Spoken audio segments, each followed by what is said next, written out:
종말의 참된 교회, 이렇게 제목을 정하고 우리 함께 은혜 나누기를 원합니다. 우리나라 속담에 호랑이가 물어가도 정신만 차리면 산다, 이런 말이 있죠. 호랑이에게 안 물리는 게 제일 좋죠. 그런데 어쩌다가 호랑이에게 물려가더라도 정신만 똑바로 차리고 있으면은 살아날 기회가 온다 하는 거지요. 그래서 아무리 위급한 어려움이 우리에게 있다 할지라도 정신을 똑바로 차리면 극복할 수 있으리라 하는 말이죠. 말세에 살아가는 우리들에게 재앙이 호랑이입니다. 여러 가지 재앙이 이 요한계시록에 나오는데 그런 재앙들이 호랑이예요. 종말에 가까워지면 이런 재앙들을 만나게 되는데 그 재앙의 호랑이에게 우리 물릴 수 있습니다. 그런데 그 재앙 속에서 정신을 차리면 살아납니다. 재앙이 우리에게 왔을 때 우리가 해야 할 일은 정신을 차리는 것입니다.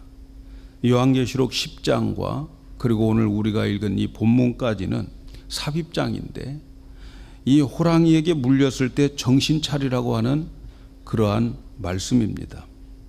앞으로 7채 나팔이 남아있고 또 7 대접이 남아있는데 그것은 필연적으로 이 지구상에 오게 될 것입니다.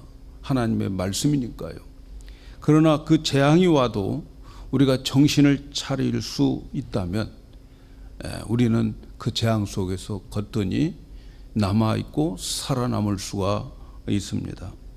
그 정신 차리라고 하는 그 말씀이 지난주에 재앙이 오면 우리는 더 하나님의 말씀, 성경을 많이 먹어라 하는 말씀이었어요. 그래서 성경을 많이 먹는 사람은 이 재앙이 왔을 때에 이 재앙을 이겨나갈 수 있는 매뉴얼이 하나님 말씀이란 말이죠. 이 매뉴얼대로 살아가면 모든 것들이 다 잘 되게 되어 있습니다. 성경을 많이 먹은 사람은 재앙의 호랑이가 와도 살아납니다. 오늘 우리가 받을 말씀도 마찬가지. 재앙 가운데 정신 차리라고 하는 그런 말씀이에요.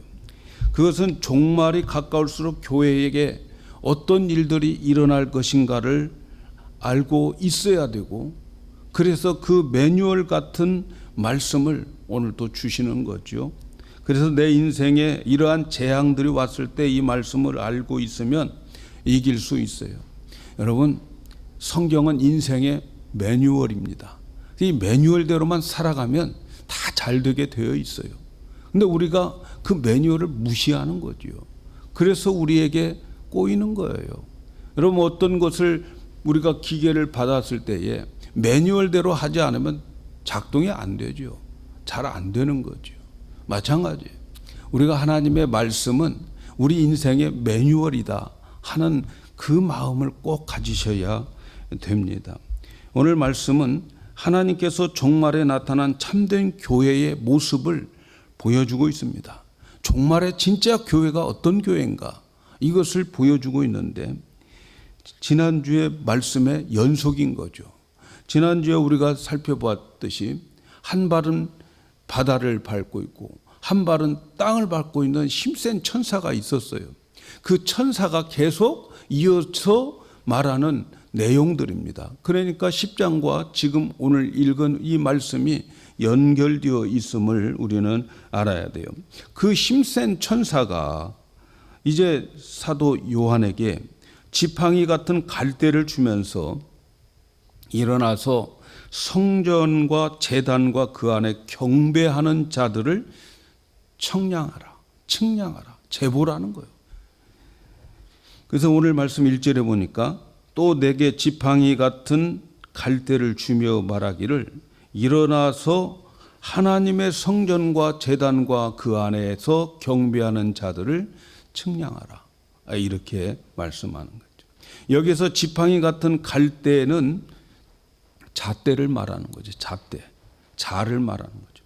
우리나라는 갈대 대신 대나무를 가지고서 자를 만들었습니다. 그런데 이 이스라엘은 이때의 사람들은 이 대나무처럼 갈대가 아주 튼튼하고 키가 커요. 지팡이처럼 사용하기도 하고.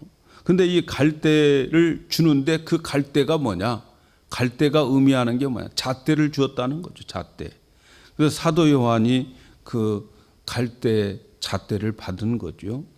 그리고 그 자로 이제 재라고 하는데 뭘 재라고 하느냐? 성전의 길이를 재고 성전의 크기를 재라고 하는 게 아니고 그 갈대로 성도들이 하나님 앞에 예배하는 그 경배하는 것을 청량하라 이렇게 말합니다. 그러니까 여러분 우리가 지금 얼른 우리의 생각 속에 아하 이 말씀도 상징적이구나. 잣대는 길이를 대고 넓이를 재는 것이 잣대. 그래서 그 자를 주었으면 야 그 예배당 얼마나 큰가 하면 재봐라. 그 길이가 얼마고 또 그 면적을 얼마인가 하면 재봐라. 이렇게 나와야 되는 게 아닙니까? 자를 받았으면. 그런데 여기서는 뭐라고 그래요? 경배하는 성도들을 청량하라 이렇게 말하는 거죠. 그래서 이 성전도 우리가 문자적인 성전으로 생각하면 안 되는 거죠. 왜냐하면 지금 사도 요한이 이 요한 계시록을 기록할 때에 AD 95년 정도 되고 있어요. 그런데 예루살렘에는 그때는 성전이 없어요. 왜냐하면 AD 70년에 로마의 디도 장군이 쳐들어와서 예루살렘에 있는 성전을 완전히 돌 하나 돌 위에 남지 않은 예수님의 예언대로 그대로 파괴되어 버렸어요. 그러니까 성전에 가서 제일 성전이 없는 거예요. 그렇다면 이 성전이 뭘 의미하겠습니까, 여러분? 금방 우리는 뭘 의미하는지 알 수 있잖아요. 이 성전은 문자적인 성전이 아니고 오늘의 교회를 말하는 거죠.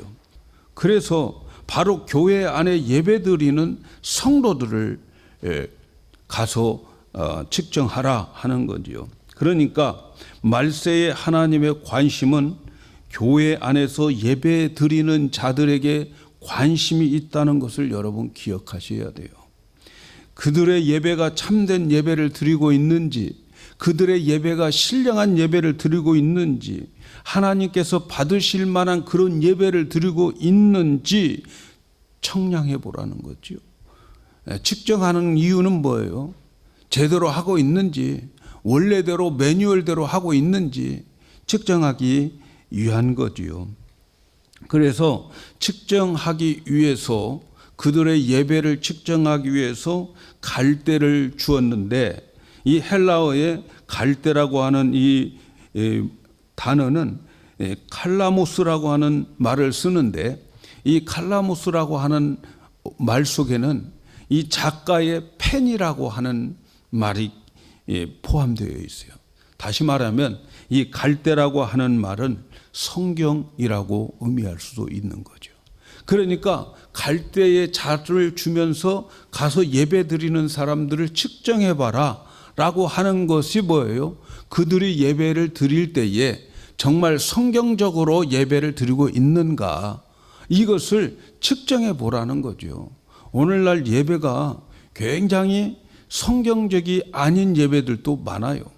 그런데 이 사도 요한에게 들려준 그 갈대는 가서 그들의 예배가 성경적인가 보라는 거죠. 아무렇게나 예배 드리는 게 아니고 하나님이 받으실 만한 예배, 신령과 진정으로 드려지는 그런 예배를 드리는지 살펴보라는 거죠. 그런데 우리가 한 가지 질문을 할 것은 왜 측정을 해야 되느냐? 왜 예배 드리는 것을 측량하라 해보라는 거냐? 여러분, 우리가 어떤 건물을 짓거나 또는 어떤 땅을 살 때는 반드시 측량을 하죠. 측량을 하는 이유가 뭐예요? 측량을 하는 이유는 그 경계선이 어디에까지 되어져 있고 내 땅이 어디까지 되어져 있는가를 알고 이제 내 땅을 보호하겠다고 하는 거예요. 그래서 여기에서 측량의 의미가 여러 가지 있지만 제일 중요한 요소는 보호에 있습니다. 이제 그 사람들을, 성도들을 측량해 봐가지고 내 땅 안에 들어와 있으면 이제 하나님은 그들을 하나님의 능력과 하나님의 지혜와 사랑으로 보호하겠다는 그런 말씀이죠. 그런데 말이죠, 오늘 말씀에 보면 성전 밖 마당은 청량하지 말라, 그렇게 말씀합니다. 이 말에 헬라어의 원문 그대로 직역을 하면 성전 마당을 밖으로 내 던져버려라, 그런 말이에요. 성전 마당도 성전이거든요. 그런데 그거 내 던져버리라는 거죠. 한마디로 말해서 성전의 바깥 마당과 세상의 경계의 벽을 헐어버리라는 거죠. 그러면 어떻게 됩니까? 아무 때나 이제 세상 사람들, 이방 사람들이 들어와 가지고 이 성전을 짓밟게 되는 거죠. 얼마 동안? 42개월 동안 짓밟아라, 이렇게 말해요. 42개월을 연수로 환산하면 3년 반이에요. 그리고 42개월을 날짜로 계산하면 1260일이에요. 다 같은 말들이에요. 같은 말. 42개월, 또 3년 반, 또는 1260일, 다 같은 말입니다.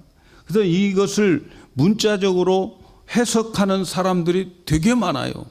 제일 주의해야 될 사람들이 그 사람들이에요.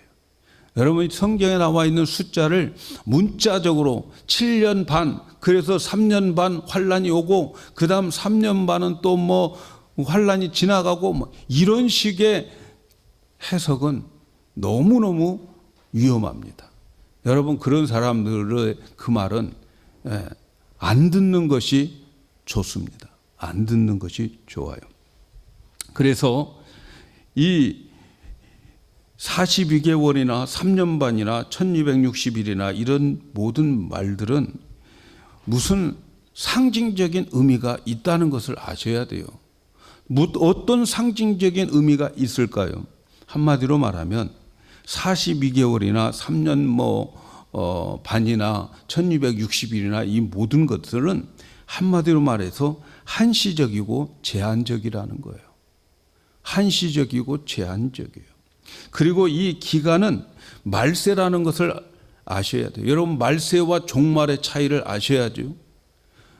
말세라고 하는 것은 예수님의 초림부터 예수님 오시는 그날까지의 그 기간을 말하는 거죠. 말세. 근데 종말은 예수님이 오시는 그날이 종말인 거죠. 그런데 42개월이나 7년이나 1260일이나 이 모든 것은 초림과 재림 사이에 있는 말세에 일어날 사건들이란 말이죠. 그런데 이 종말이 가까울수록, 예수님이 이제 오실 날이 가까울수록 참된 교회는 어떤 교회가 되어야 되는가 우리에게 가르쳐 주잖아요. 뭘 제보라는 거예요? 예배 제대로 드리고 있는가? 여러분, 기독교인들에게 있어서 가장 중요한 것은 예배입니다. 예배 안 드리면서 크리스찬이라고 말하는 것은 자기 말이지 하나님이 인정하는 사람이 아니라고 생각합니다. 예배가 최고인 거죠. 예배가. 그래서 예배를 드리는데 성전 바깥에 경계가 무너지니까 이방인들, 믿지 않는 사람들이 교회에 들어와 가지고 교회를 핍박해서 교회를 짓밟아 버리는 거예요. 그래서 마지막에 참된 교회들은 그걸 각오하라는 거예요. 그들이 와서, 그들이 호랑이요, 그들이 와서 교회를 물고 뜯고 짓밟아도 우리는 정신을 차려야 된다는 거죠. 그렇지, 그들이 와서 해도 그들은 42개월밖에는 못한다. 3년 반인데 성도들은 이 짧은 기간에 이렇게 되어지는 것을 보면서 거기서 신앙 포기해버리고 믿음 포기해버리고 다 포기해 버리면 그 다음 그 3년 반 지나고 난 다음에 그 짧은 기간이 지나고 난 다음에는 영원히 기다린다는 거죠. 영원. 혼인잔치에 들어가야지요. 짧은 기간이 우리가 그 기간을 이겨야 영원한 혼인잔치에 들어가겠다 하는 거죠. 그리고 이 짧은 기간이지만 하나님께서 보호해 주는 기간이다 하는 것을 강조합니다. 그래서 갈대 자로 재어서 하나님의 소유 안에 들어온 자들, 다시 말하면 예배에 살아있는 자들, 이런 자들을 하나님이 보호해 주시는데 그 42개월 동안 짓밟힘을 밟더라도 정신 똑바로 차리면 하나님이 지켜주시겠다는 거죠. 그리고 그 기간 동안 하나님은 두 증인을 세운다 하는 말씀을 하고 있어요. 그래서 그 두 증인이 1260일 동안 예언을 할 것이다 이렇게 말해요. 그래서 3절에 보니까 내가 나의 두 증인에게 권세를 주리니 그들이 굵은 베옷을 입고 1260일을 예언하리라. 두 증인, 관심을 가져야 되겠죠. 또 두 증인이 하는 게 뭐예요? 굵은 베옷을 입고 뭘 한다는 거예요? 1260일 동안 예언을 한다 이렇게 말씀을. 자, 여기에서 굵은 베옷을 입고 1260일 동안 예언을 한다라고 하는 그 말이 뭘까요? 종말의 교회는 굵은 베옷을 입으라는 거죠. 전통적으로 굵은 베옷을 어떤 사람들이 입습니까? 굵은 베옷을 입는 사람들은 회개를 가리키는 거죠. 회개를.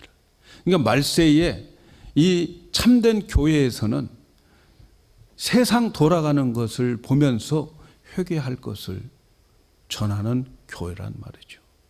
그렇게 굵은 베옷을 입고 1260일 동안 예언을 하리라 하는 이 예언이라고 하는 말을 상당히 우리가 헷갈리는 말씀 중에 하나인데, 예언이라고 하는 말을 우리는 많이 미래에 대한 것을 말해주는 것을 예언이라고 말하는데, 성경적인 그러한 예언의 뜻은 이 예자가 미래 예자가 아니고 예탁할 때의 예금할 때의 그 예자예요. 그래서 하나님의 말씀을 맡기는 거예요. 맡기는 거. 제가 지금 여러분에게 하나님의 말씀을 맡기는 거예요. 여러분, 우리가 예금을 하면 누구를 위해서 예금을 합니까? 남을 위해서 하는 게 아니죠. 먼저는 자기 자신을 위해서 하는 거예요. 그래서 내가 하나님의 말씀을 내가 맡으면 1차적으로 내가 좋은 거죠. 그리고 그 맡은 말씀을 다른 사람들에게 여러분도 맡겨야 되는 거예요.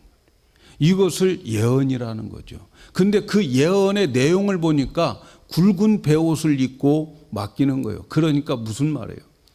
모든 사람들에게 회개할 말씀을 맡기는 거죠. 그래서 여러분, 말세에 참된 교회는 회개를 강조하는 거예요. 회개를. 혹시 저는 성령님께서 역사하는 대로 열심히 순종하려고 하는데, 혹시라도 회개에 대해서 제가 말씀을 해도 여러분들은 상심하지 마시고 그 말씀을 잘 맡으시기를 주님의 이름으로 축복합니다. 그래서 예언을 하는 이 말씀을 누가 하느냐? 두 증인이 하고 있다 이렇게 말씀합니다. 4절에 보니까 그들은 이 땅 주 앞에 서 있는 두 감람나무와 촛대다. 자, 두 증인인데 그들은 이 땅에서 주 앞에 서 있는 두 감람나무와 두 촛대다. 그러니까 여러분, 두 증인 이퀄 두 감람나무 이퀄 두 촛대 다 하나를 말하는 거예요. 하나를. 그래서 우리는 이 두 감람나무 두 촛대가 무엇인가 도대체 우리 이걸 알아야 되겠죠. 이 중에 하나를 우리가 풀면 답을 알 수가 있잖아요. 두 증인이 도대체 누구야? 이것 가지고 많은 이단들이 생기는 거예요. 자기들이 두 주인이라는 거예요. 많은 이단들이 그 교주가 여기서 생기는 거예요. 그런데 진짜 이 말씀이 어떤 것을 가리킬까? 자, 두 증인, 그들은 이 땅에 주 앞에 서 있는 두 감람나무, 두 촛대 이렇게 말씀하시는데, 우리가 앞에서 예수님께서 사도 요한에게 지금 내가 본 것과 그리고 지금 있는 일과 장차 될 일을 기록하라 하면서 말씀하시는 내용이 있는데, 계시록 1장 20절에요. 내가 본 것은 내 오른손에 7별의 비밀과 7 금촛대라. 너 지금 본 게 7별의 비밀과 7 금촛대를 보았다. 그러면서 7별은 7 교회의 사자요. 7별은 누구요? 7 교회를 맡은 담임 목사들이라는 거죠. 사자들이라는 거죠. 그리고 7 촛대는 그 7 교회니라 이렇게 말해요. 7 촛대는 촛대가 뭐라고? 교회라고 그래요. 교회. 그러니까 두 증인이 있는데 그 두 증인이 감람나무, 두 감람나무고 두 촛대다. 그 촛대가 뭡니까? 교회라는 거 아닙니까? 교회. 이해 가시죠? 그러니까 이 두 감람나무, 두 촛대는 같은 의미인데, 촛대를 지칭하는 게 교회란 말이죠. 그러니까 두 증인, 두 감람나무, 또 두 촛대, 이것은 뭘 말하는 거예요? 교회를 말하는 거예요. 교회를. 할렐루야. 교회를 말하는 거란 말이죠. 교회를. 그런데 왜 두 증인이냐 하는 것을 또 우리가 생각해 봐야 되죠. 자, 그런데 두 감람나무, 두 촛대는 같은 말인데, 성경에 보면은 이 두 감람나무, 두 촛대 항상 같이 이렇게 말씀을 해요. 여기 보니까. 근데 두 증인, 왜 하필이면 두 증인이냐? 둘이라고 하는 숫자가 뭐라고 그랬어요? 둘은 항상 증인의 숫자란 말이죠.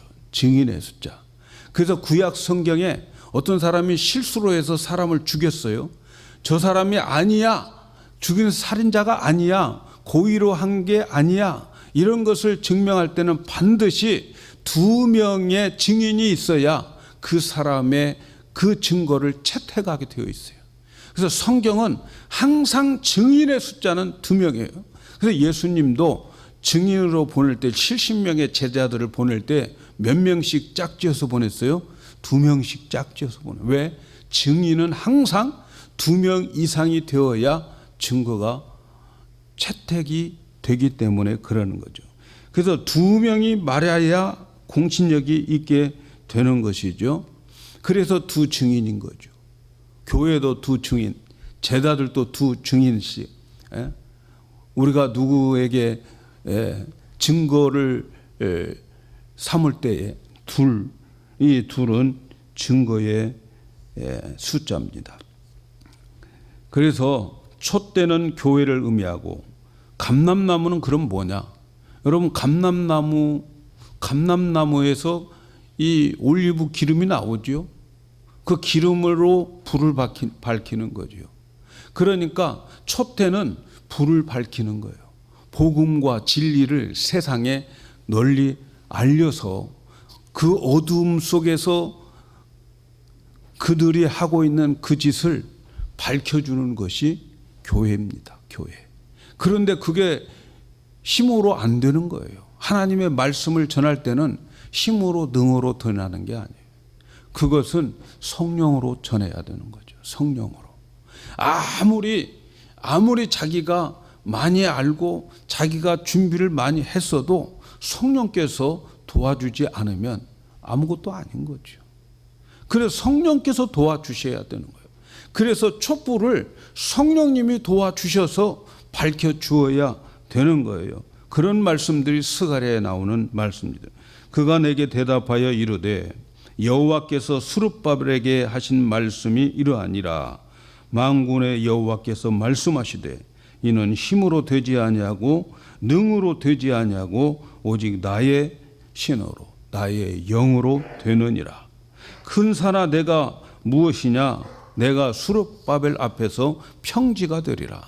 아무리 높은 산이더라도 하나님의 신으로 말씀을 증거할 때에는 거기에 평지가 되더라 하는 말씀이에요. 자, 그렇다면 두 증인이라고 하는 말의 뜻은 뭘 말합니까? 두 증인이라고 하는 뜻은 모든 교회를 말하는 거예요. 모든 교회. 그런데 교회는 건물이 교회가 아니에요. 그죠? 여러분, 이 예배당, 이 건물은, 이 예배당은 교회가 아닌 거예요. 많은 사람들이 교회 건축한다고 하면서 이걸 건축하는데 이건 교회가 아니에요. 교회는 뭘 말합니까? 교회라고 하는 것은 우리 성도들 자신, 성령을 모시고 있는 여러분 개인이 교회인 거예요. 개인이. 그래서 개인이 성전. 그래서 우리는 지금 개인이 함께 모이는 교회인 거죠. 이제 예배 끝나고 여러분 삶의 현장으로 가면 흩어진 교회가 되는 거예요. 흩어진 교회가. 그래서 이 두 증인이라고 하는 게 이제는 무엇인가를 우리는 알아낼 수가 있죠. 두 증인이 뭡니까? 두 증인은 모든 교회들을 말하는 것인데 그 모든 교회가 바로 누군가? 바로 저와 여러분 각자가 이 두 증인이라는 거예요. 자, 잘 따라오셨죠? 네. 그래서 종말에 참된 교회는 이 두 증인이 되어야 되는 거죠. 그런데 이 종말에 참된 교회에게는 권세를 주신다는 거예요. 권세를. 어떤 권세를 주시는가? 5절에 보면 만일 누구든지 그 증인, 즉 교회를 해치면 그 증인의 입에서 불이 나오리라. 그래서 원수를 삼켜버리고 그들은 반드시 죽임을 당할 것이다. 여러분, 말세의 교회는 이런 능력을 하나님이 주신다는 거예요. 6절에서 또 교회에 주시는 능력을 가지고 하늘을 닫아버려요. 그래가지고 예언하는 날, 그 말씀을 선포하는 날 동안에 비가 오지 못하도록 하는 권능을 가지는 거죠. 구약에 그런 일 많이 있죠. 예. 또 보니까 물을 피로 변하게 만들었어요. 구약에 물을 피로 만드는 사건들 있죠. 아무 때든지 원하는 대로 여러 가지 재앙을 하늘로부터 내려오게 해서 땅을 칠 것이다. 종말의 교회는 이러한 권세를 주시는 교회입니다. 여러분, 이것은 뭘 가리키는 겁니까? 종말의 교회는 기도의 능력이 있다는 거예요. 기도해야 되는 거죠. 그래서 교회에서 기도하면 이러한 역사들이 나타나서 세상 사람들이 감히 교회를 건들지 못하게 만든 거죠. 그런데 이렇게 1260일 동안 어느 기간 동안 복음을 전합니다. 회개하라고 전합니다. 그 후로 어느 시점부터인가 그 증거를 하는 말씀이 이제는 안 하게 돼요. 교회에서. 이제는 회개하라고 안 합니다. 왜 그럴까요, 여러분? 이 하나님이 찾는 사람들 다 수가 찬 거예요. 다 찼어요. 그래서 교회에서 회개하라고 하지 않아요.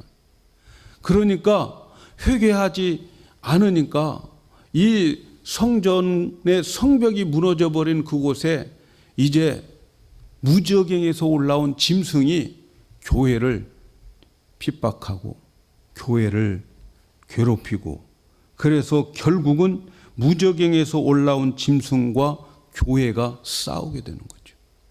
그래가지고 누가 이깁니까? 싸워가지고 교회와 무저갱에서 올라온 짐승과 싸우는데 누가 이길 것 같아요? 누가 이긴다고 말씀합니까? 예? 짐승이 교회를 이깁니다. 그리고 짐승이 교회를 죽인다고 말하고 있습니다. 여러분, 이것이 말세의 교회예요, 여러분. 그러니까 말세에 살아가는 성도들은 살 각오를 하면 안 되는 거죠. 죽을 각오를 하고 우리의 믿음을 지켜야 되는 거죠. 교회를 죽이는 거죠. 세상이 교회가 이제 망하고 교회가 시들어지고, 그래서 교회에 죽은 사람들을 이 세상 사람들이 세상에 널려놓고 세상의 구경거리로 만들어서 장사도 못하게 만들, 매장도 안 시키고 시체 그대로 세상에 까버려 그들을 세상 사람들에게 구경시키게 만들어요. 여러분, 유대인의 풍습 중에서 가장 경멸스러운 것 중에 하나가 뭐냐면 죽은 시체를 장사 안 지내는 거예요. 여러분, 교회가 앞으로 그러한 짐승이 나와서 이제 교회를 그렇게 죽이는 시대가 오게 된다는 거죠. 그래서 오늘 읽은 말씀 8절에 보니까 그렇게 해놓은 도시를, 그 성은 영적으로 하면 소돔이라고 하고 애굽이라고도 하니 주께서 십자가에 못 박히신 곳이라, 이렇게 말해요. 여러분, 소돔이나 애굽은 어떤 곳입니까? 하나님에 대해서 반역을 하고 하나님을 적대시하는 도시가 바로 소돔, 애굽인데, 영적으로 그런 도시의 교회들이 이제는 죽임을 당하는 거예요. 소돔과 고모라와 같은 그곳에 회개하라고 전했는데 그들이 그 복음, 그 말씀을 듣고 얼마나 괴로웠는지 몰라요. 그래서 이 소돔과 고모라는 이 세상을 상징하는 거예요. 이 세상을. 사랑하는 여러분, 종말이 가까우면 세상이 교회에 대해서 이제 증거가 끝나버리고, 그러면 세상에 의해서 교회에 있는 증거자들이 죽임을 당합니다. 이런 일들이 옵니다. 세상에 죽임을 당한 교회, 그 교회가 망한 교회일까요? 그 교회가 약한 교회일까요? 바로 그 교회가 참된 종말의 교회입니다. 세상에 의해서, 무정에게서 나온 짐승에 의해서 죽는 교회, 그 교회가 진짜 교회예요. 그런데 그 짐승은, 세상은 교회를 이겼다고 축배의 단을 돌립니다. 오늘 말씀에 보니까 두 선지자가 땅에 거하는 사람들을 괴롭혔다 하는 것을 말씀하는데, 교회가 세상 돌아가는 것을 보면서 하나님의 말씀으로 그건 아니다라고 말할 때에 그들이 죄를 짓고 있는 그들의 마음에는 괴로운 거예요. 저 말 좀 안 해줬으면 우리 자유롭게 할 건데, 교회에서 자꾸 그게 나쁘다고, 그건 아니라고, 그건 하나님의 심판을 받을 거라고 이렇게 이야기를 해 주니까 그들이 기분 좋게 나쁜 짓 못하는 거예요. 그래서 괴로웠었는데 이제는 교회가 죽었어요. 교회가 말을 안 해요. 회개하라고 하지 않아요. 그러니까 어떻게 됩니까? 그 사람들은 속이 후련한 거예요. 그래서 축배의 잔을 돌리고 서로 예물을 주면서 기뻐하고 있는 거죠. 교회가 죽었는데 그들이 예물을 나눠준다니까요. 근데 이 기간은 하나님이 꼭 안 계시는 것 같은 기간, 전능하신 하나님이 무능한 하나님처럼 느껴지는 그런 기간이에요. 지금까지 믿었던 것, 도대체 내가 지금까지 신앙생활한 게 너무 헛짓했구나. 내가 부질없는 짓 하고 살았어. 왜 내 인생을 그렇게 교회에다가 허비했지? 그러한 생각이 들 정도로 되는 그러한 기간이 오게 됩니다. 그런데 말이죠, 그 기간을 명시하고 있어요. 교회가 죽었다, 증인들이 죽어서 세상에 널려져 있는 그 기간을 성경에서 말하는데 3일 반이라는 거죠. 3일 반. 3년 6개월도 아니고 3일 반 동안 3년 6개월에 비하면 3일 반은 너무너무 짧은 기간입니다. 이것이 교회에 대한 경고입니다. 교회가 죽었다고 생각해? 아니야. 3일 반이야. 그러니까 정신 차려. 내가 지금까지 헛된 일 했다고 생각하지 마. 호랑이에게 물렸다고 다 끝났다고 하지 마. 3일 반. 3일 반만 기다려라. 정신 차리라는 거예요. 호랑이가 물어가도 정신을 차려라 하는 말씀이 뭐예요? 3일 반밖에 안 돼. 3일 반만 죽어. 그래서 계시록 11장 11절에 3일 반 후에 하나님께로부터 생기가 그들 속에 들어가매 그들이 발로 일어서니 구경하는 자들이 크게 두려워하더라. 그 시체들 밖에 널려놨어요. 아무나 다 교회가 망했다고, 증인들이 죽었다고 그렇게 다 널려놨는데 3일 반 지나니까 하나님께서 그들에게 생기를 부어넣어서 죽었던 시체들이 자기 발로 일어서는 것을 세상 사람들이 보게 되는 거지요. 그리고 그들이 그 모습을 봤을 때 얼마나 놀랬겠습니까? 사랑하는 여러분, 교회는 무너지지 않습니다. 증인들은 망하지 않습니다. 하나님이 측량할 때 그 경계선 안에 들어있는 예배자들은 절대로 망하지 않습니다. 이것이 오늘 우리에게 주시는 요한계시록의 메시지입니다. 교회는 하나님이 보호하시고 하나님이 지어가고 있지만 어쩔 수 없이 한시적으로 고난이 있어요. 참 교회는 고난이 있어요. 개인적으로 경건하게 살고 예배도 다 잘 드리지만 그러나 고난이 올 때가 있다는 거예요. 예수 믿으면 모든 것이 성공하고 예수 믿으면 모든 것이 잘 될 줄로만 알았는데 예수 믿어도 예배 잘 드려도 코로나 걸리고 교통사고도 날 수 있습니다, 여러분. 그러나 그 고난과 고통은 3일 반입니다. 3일 반 후에 살아난 성도들에게 하늘에서 음성이 들리는데 이리로 올라오라. 하늘에서 천사장의 나팔을 불 때에 이리로 올라오라 하는 음성이 들려지고 그리고 그때에 구름을 타고 올라가니 원수들이 구경을 하더라. 그 모습을 세상이 구경을 해요. 그리고 그 시간에 이 세상에는 하늘에 올라가는 그 휴거의 그 때에 세상은 큰 지진이 일어나고 성이 무너지고 그리고 죽은 사람이 7천이다. 지구의 3분의 1보다 훨씬 적네. 이렇게 생각하시는 분이 있다면 착각이죠. 7천이라고 하는 게 뭐예요? 7이라고 하는 것은 완전수고 곱하기 1000은 뭐예요? 1000은 다수의 숫자라고 말씀드렸죠. 그러니까 7천이 얼마나 많은 수인가 하는 것을 상상을 해야 돼요. 얼마나 많은 사람이 무저갱으로 그 지진 가운데에서 빠져 들어가는지 몰라요. 사랑하는 여러분, 오늘 말씀에 종말에 참된 교회는 예배가 살아있어야 된다 말씀합니다. 참된 말씀 세상에 전파해야 됩니다. 특별히 회개시키는 그러한 말씀을 전해야 돼요.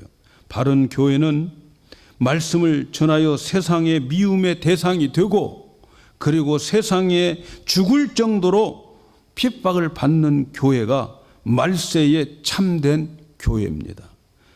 그러나 모두가 정해진 기간에만, 그것도 하나님이 정해진 기간에만 당하게 되어 있어요. 그래서 요한계시록 마지막 환란의 기간을 42개월, 1260일, 3년 반 이런 것들로 표현하고 있는데 이 기간은 주님의 초림에서 재림 기간을 의미합니다. 그런데 여러분, 이 기간을 의미하는 게 뭐예요? 이런 기간을 정해놨다는 게 뭐예요? 첫째는 핍박은 결코 영원하지 않다는 거예요. 우리가 이 땅에서 예수님 때문에, 믿음 때문에 받는 핍박은 결코 영원하지 않다. 그러니까 견뎌라. 굴복하지 말고 이겨라. 조금만 가면 목적지가 온다 하는 것을 우리에게 말씀하고 있는 거고요. 두 번째는 아무리 강력한 핍박이라도 정해진 기간에만 있고, 그리고 그것도 하나님이 정해놓은 허락한 기간에만 있다. 그러니까 최후의 기간이 보장되어 있고 최후의 목표가 확실하게 정해져 있다 하는 거죠. 여러분, 인생에 있어서 어떤 어려운 일이 있어도 그 결과를 알면 여러분 참을 수 있지 않습니까? 이스라엘 백성들이 애굽에서 나와서 가나안 땅으로 가는 과정 속에 그들은 광야를 40년 살아가요. 그 광야를 40년 살아갈 때에 매일매일 보장된 게 없어요. 얼마나 불평, 불만, 원망이 가득 찼겠습니까? 그래서 그 사람들은 하나님이 왜 이렇게 우리를 인도에 원망, 불평을 하다가 정갈에 물려 죽고 뱀에 물려 죽고 하나님의 심판을 받아서 중간에 다 죽은 사람이 수두룩했어요. 그런데 그 모든 것을 이긴 사람들이 있었습니다.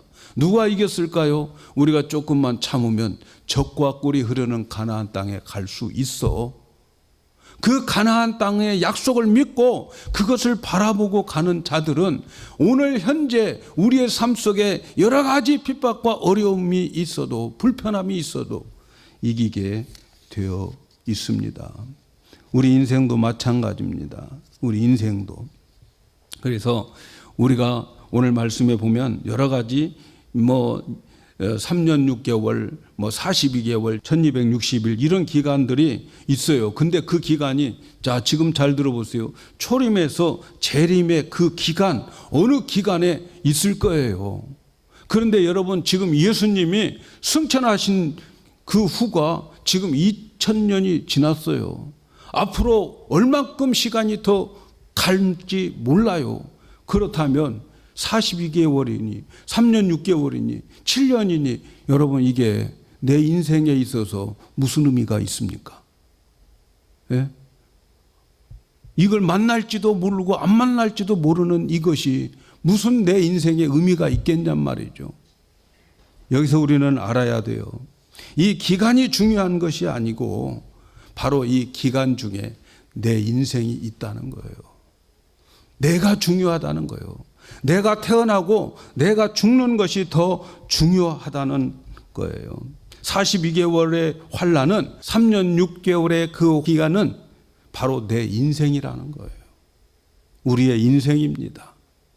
그래서 우리가 이 세상을 살아갈 때에 언제나 우리에게 시험이 있고 맨날 행복한 것도 아니고 고난도 있고 이렇게 모든 것이 있지만 우리에게는 그런 일들로 인해서 정신 차려야 된다. 어떻게? 이겨야 된다. 견뎌야 된다. 이렇게 살라고 하는 것이 요한계시록의 메시지란 말이죠. 아직 그런 경험을 우리는 못했어요. 3분의 1이 죽고 지진이 일어나서 그런 경험을 못했다면 오늘 나의 인생에 있어서 감사하고 더 예배에 충성을 다하고 그러한 증인의 삶을 살라는 것이죠. 하나님이 반드시 교회를 지켜주신다고 하는 것을 믿어라. 바로 이것이 요한계시록의 메시지입니다. 우리 모두가 세상과 재앙의 호랑이에 물려 죽지 말고 이런 말씀들을 귀담아 들어서 정신 바짝 차리고 종말에 잠든 교회가 되기를 주님의 이름으로 축복합니다.